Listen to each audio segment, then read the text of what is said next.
Hi everyone, my name is Katie Giro, and I'm going to talk about work I did while an intern at Google Research on eliciting gestures for novel note-taking interactions.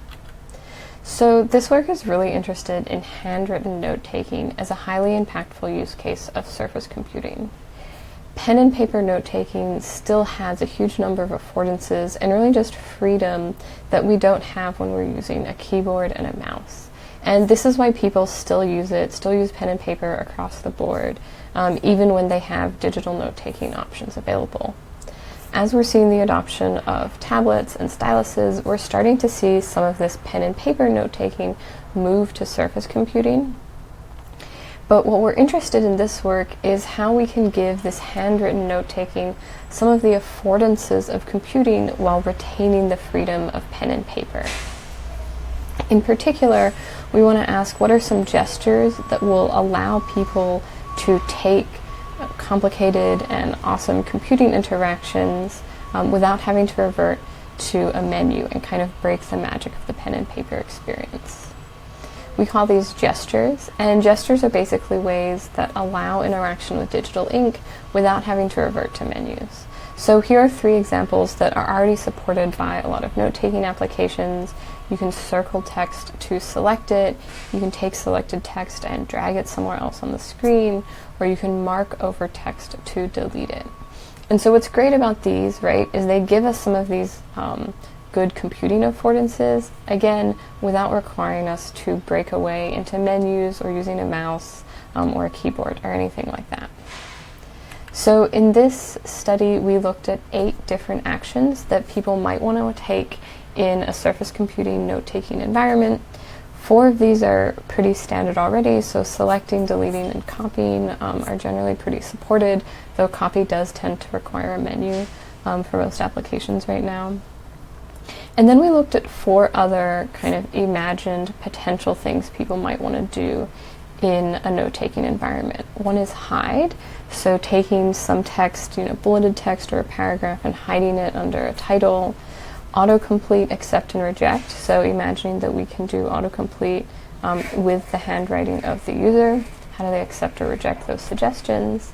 And then we looked at integrated search, so as you're taking notes, what if you wanted to perform a web search integrated within the note-taking environment? So to study these and to study gestures, we ran an elicitation study with 21 participants where people came in and were asked, how would you perform these actions? And then we recorded what they did, and we analyzed all the results.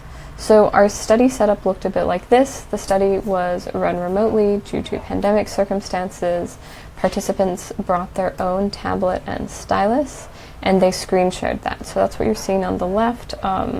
We were tracking what they did on their screen. The marks here, you can see of circling awesome squids, is them using their stylus to circle it. Their stylus is leaving a mark so that we can record it.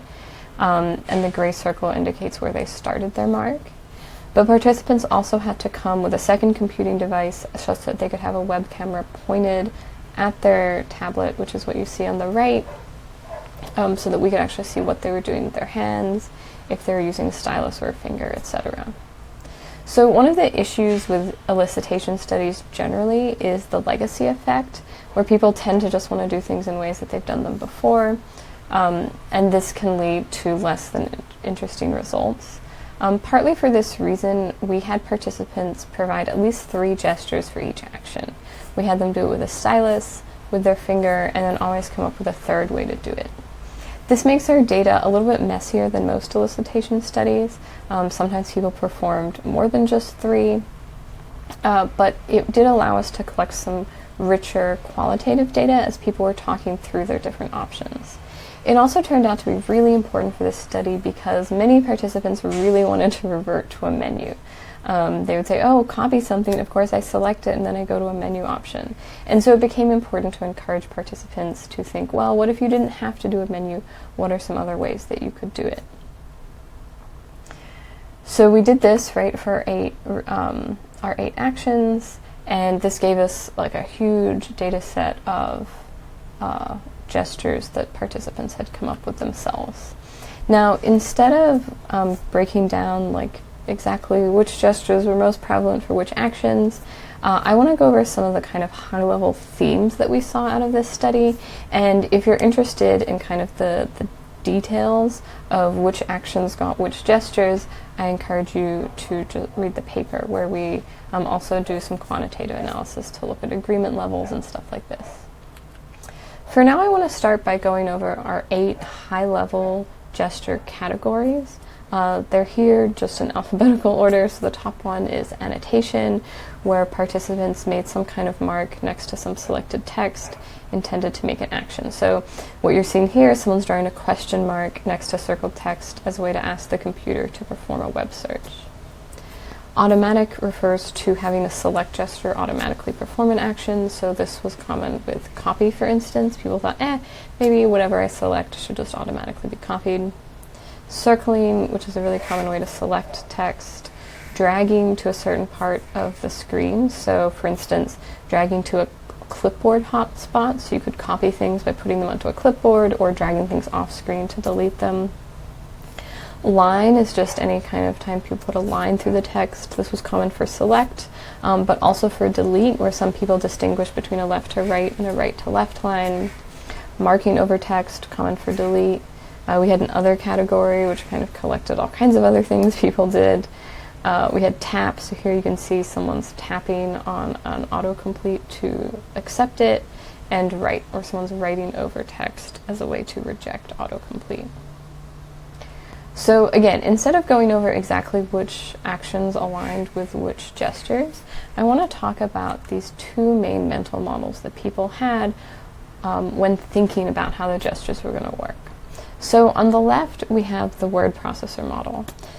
This is really common. Of course, this is the way that people are thinking about it, but even we were surprised by how much people talked about the cursor, even though we tried to do a good job of making sure they were clear, this isn't typed text, it's handwritten text, and you're interacting with it like you're taking notes with pen and paper. Still, people talked about the cursor, and this is most evidenced by using a line to select, right?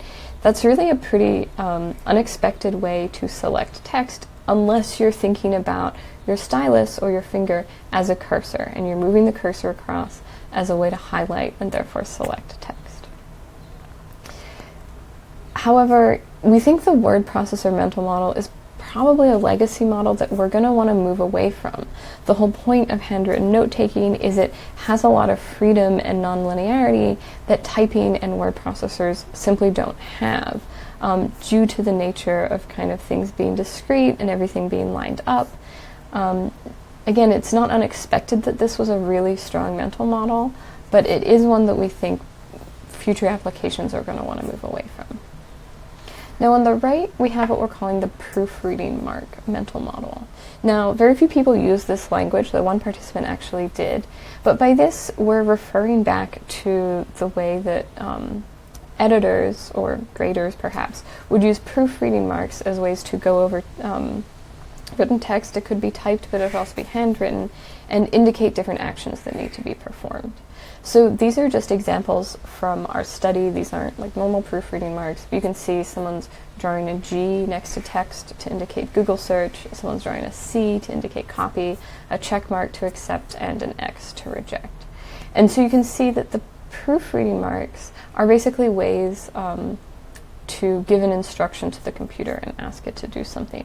And we think this is a lot more in line with the flexibility that we think pen and paper should have, right?